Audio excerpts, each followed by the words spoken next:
Here's what you missed on Phathead and Cande in the morning. Weekdays 6 to 10 a.m. on My Country 96.1. My Country 96.1, Phathead, Cande Roth looking at a beautiful day. 75, sunshine, yeah, a couple of clouds here and there. You might even have a little chill, a little bite in the air early this morning. Man, we have a great weekend of weather. Labor Day weekend looking good. A reminder, DJ Deuce on Saturday, Sunday, and Monday from 10 a.m. to 10 p.m. We'll be spinning 15-minute mini mixes to kick off each hour. It's going to be absolutely awesome. Cannot wait for that. Yeah, it's great. He's all set up, ready to go. Big Labor Day weekend of fun with DJ Deuce, and we are excited about it. So away we go. Get ready for it, and can't wait. All right, before we get to National Days and good news stories, there is a story here I can't believe I missed, and apparently this is from a year ago. So a 45-year-old man, and wait till you hear the details of this. How did I miss this? A 45-year-old man from Wisconsin was in court this week after, and I guess this is about a year ago, after he faked his own death, abandoned his wife and 3 kids, and fled the country to go be with his mistress in Eastern Europe.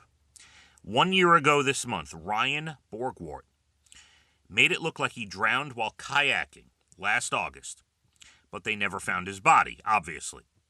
He staged his kayak in a lake, paddled an inflatable raft to shore that he had with him, right, and then blew it up, paddled it to shore, rode 70 miles on an e-bike, then took a bus to Detroit, then Toronto, and hopped 3 flights to Paris, Asia, and then back to Europe.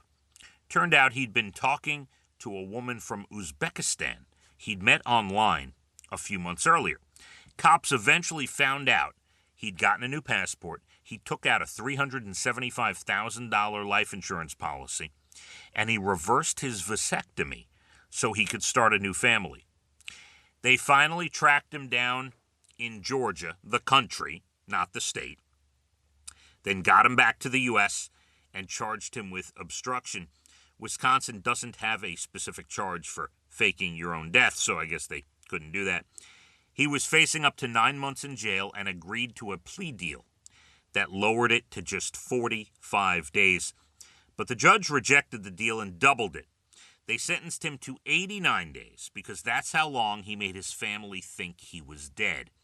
He also had to pay $30,000 to cover the cost of the search and rescue. He said at sentencing, "I deeply regret the actions that I did that night and all the pain I caused my family and friends." Okay. All right. His wife of 22 years filed for divorce 2 days after he got back to Wisconsin. Not clear if his mistress is still in the picture or not. That is absolutely wild. Can't believe that one passed me by a year ago. Some national days. It's National Thoughtful Day. Do something nice for someone. National Red Wine Day. Maybe something nice is getting them a bottle of red wine. National Power Rangers Day. I was not a Power Rangers fan. They debuted in 1993. I was already 20.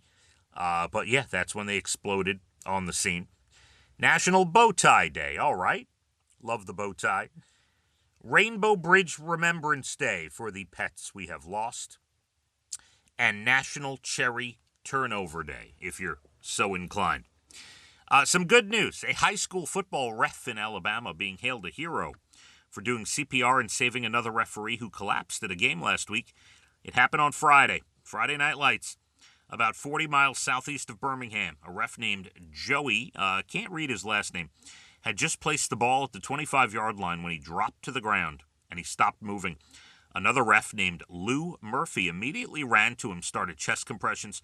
Joey ended up having to be resuscitated twice. He pulled through. He told a reporter he remembers feeling lightheaded. He put the ball down, and then that was it. He doesn't remember anything. And yeah, his buddy Lou is the only reason he's alive. Incredible. A bowling alley on Staten Island is in the news for raising a ton of money for a good cause. Rabs Country Lanes getting ready to host its 22nd annual Bowling Against Breast Cancer Bowl-a-thon next month. raised $760,000 over the years. Well done. And this happened last month, but it's in the news after the Today Show did a feature. The owner of a pizza place in Minneapolis called Pizza Man saw people digging through his dumpster for food. He said, no, I'm going to do something about this. So he posted on Facebook, please do not eat out of our dumpster. Nobody deserves that. If you're that desperate, come ask. He also said he'd start leaving cheese pizzas outside the back door for anyone too embarrassed to ask. He told the reporter he just couldn't sit in a building full of food and watch somebody starve in his parking lot.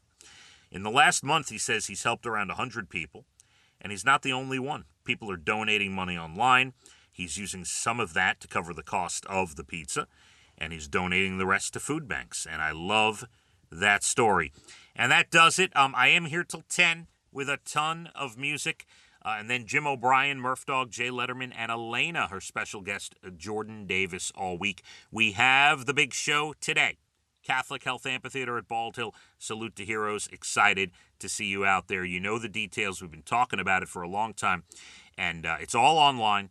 Ticketmaster.com, or walk up to the box office when it opens at 3:30, and we'll see you tonight. Beautiful weather. Phathead and Cande, My Country, 96.1. Phathead and Cande in the morning, weekdays 6 to 10 a.m. on My Country 96.1.